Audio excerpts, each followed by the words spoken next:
एकरी बहन करे के लइका सरवा अलग ही परेशान कइले बरसन। सारा सरवा आम के टिकोरा झाड़ देलसन। हई साला एगो पछुआ और परेशान कइले बस सरवा। बताओ अब बानर तो सरवा खावतो बरसन गिरावतो बरसन।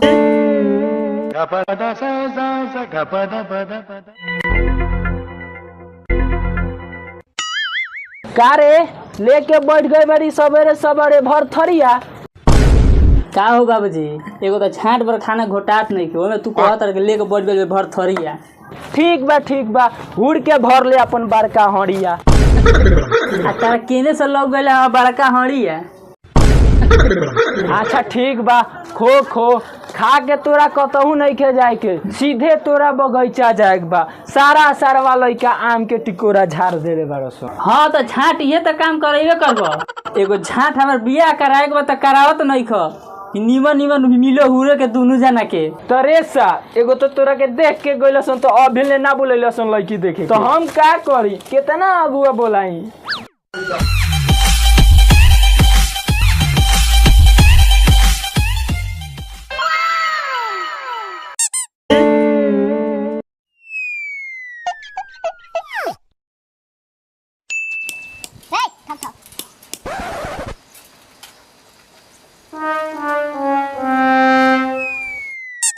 प्रणाम चाचा।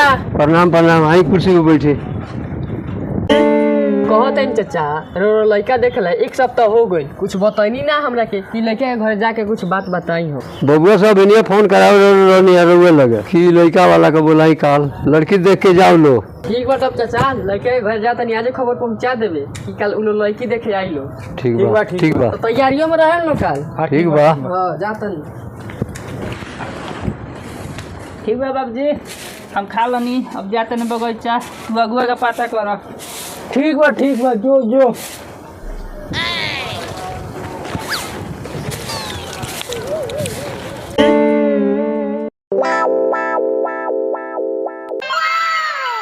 हाँ खाली बगीचा अगर कहत नहीं बियाह करे के तो करावत नहीं खन लागत जिंदगी में बुढ़वा बाड़े रखी।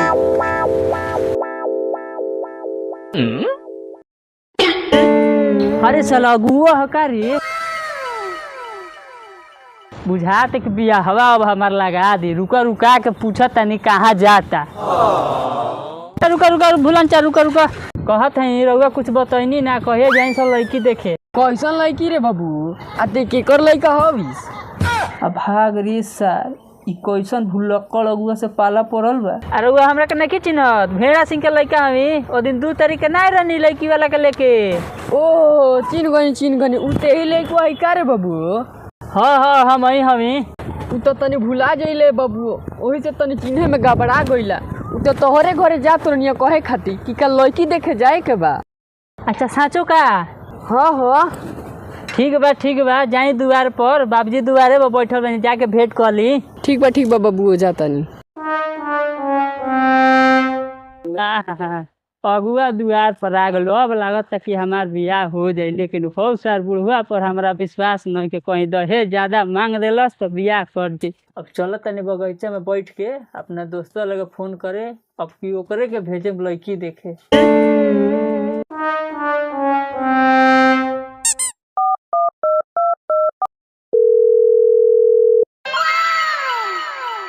कौना के फोन आ गई रे रुक मोटिया बिछाए रे पहले।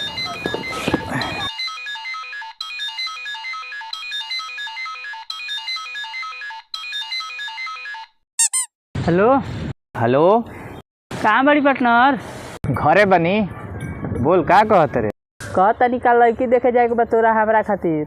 अरे साला तोर बियाह लग गइल का रे।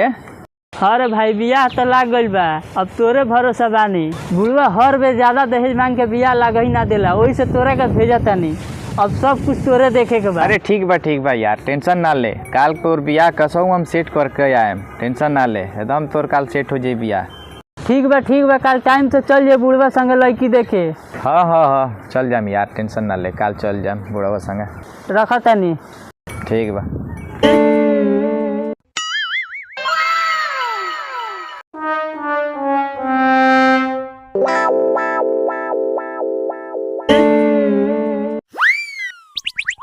प्रणाम भेड़ा चा। प्रणाम आई बैठी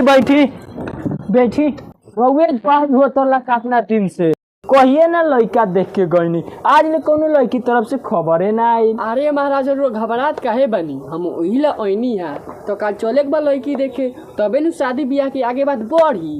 ठीक बा चलल जाई काल रउआ दुआर पा जाए टाइम से यही जैसे चले के बा। ठीक बा हम आ जाम टाइम में से।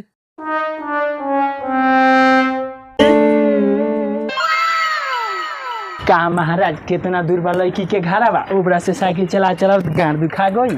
अरे महाराज आइए गई तो बस होइए घूमे ऊपर से घूमे के बा। ये हो का हाँ आई लो। ये हो घर बा। हाँ चलिए ठीक बा। हां बानी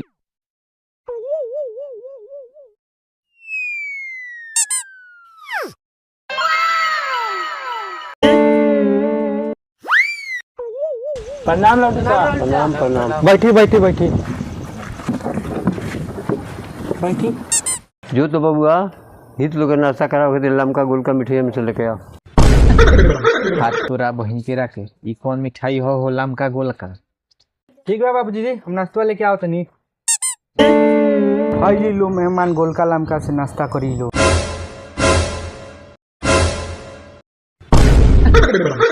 का रे बाबू ओबरा से लामका गोलका कइले लासन लिया के दूगो नींबू एगो केरा धरा देलसन ई कौन नाश्ता हो। देखो चा बुरबक वाला बात मत करो, केला खइब तो देह में ताकत मिली और नींबू पानी पीब घामा में जेब तो लूह ना लगी, समझ लो। यही से मंगनिया केरा और नींबू। छोड़ा चाचा केलवा खा लो आ नींबुया चाची के ले जाके दे दी हो, घोर के ताहरा मुहुआ में पिया दी हन।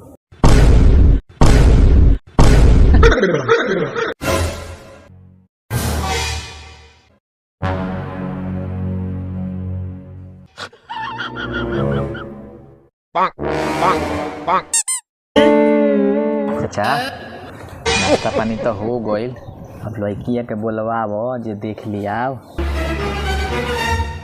हाँ तो भैया जी नाश्ता पानी तो हो गई लड़किया के बुला दिया कि देख ली सोन।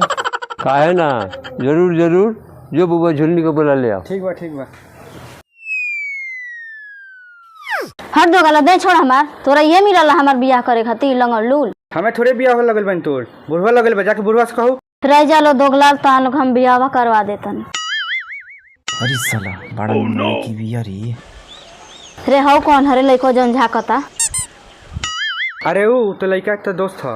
लंगड़ लूल से बियाह कइला से अच्छा बा कि एकरे संगे भाग जाता। अरे साला का सोचतिया खड़ा होके। जो हमार बियाह करावते रह जा। अरे साला हो सतिया रुका पटावा तनी पटा के लेके भाग जतन लाड़ लंगड़ा के बिया होई।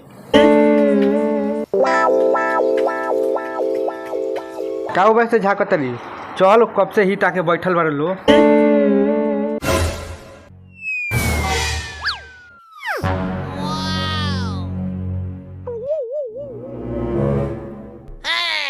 जन पूछे के बाद तो पूछ ली बबनी से।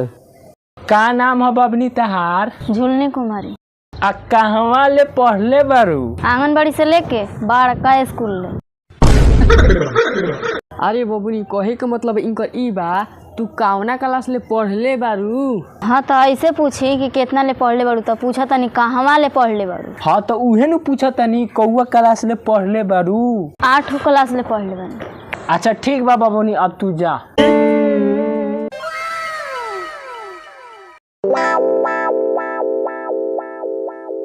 ये चाचा फोटोवा लेवे के तो भुला गइनिया, जाते लेके आवे। ठीक बा जू ए काहे तरह दा मोबाइल में फोटो खींच के लिए। अरे जाए दे बबुओ लड़का के दोस्त हो तनी फोटो खींच लेबे दे। जो रे बबुओ जो।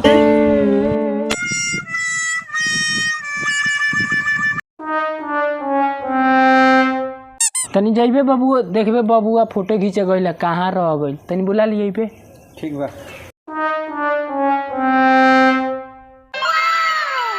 बाबूजी झुलनी तो भाग गई लड़कुआ के दोस्त के संगे।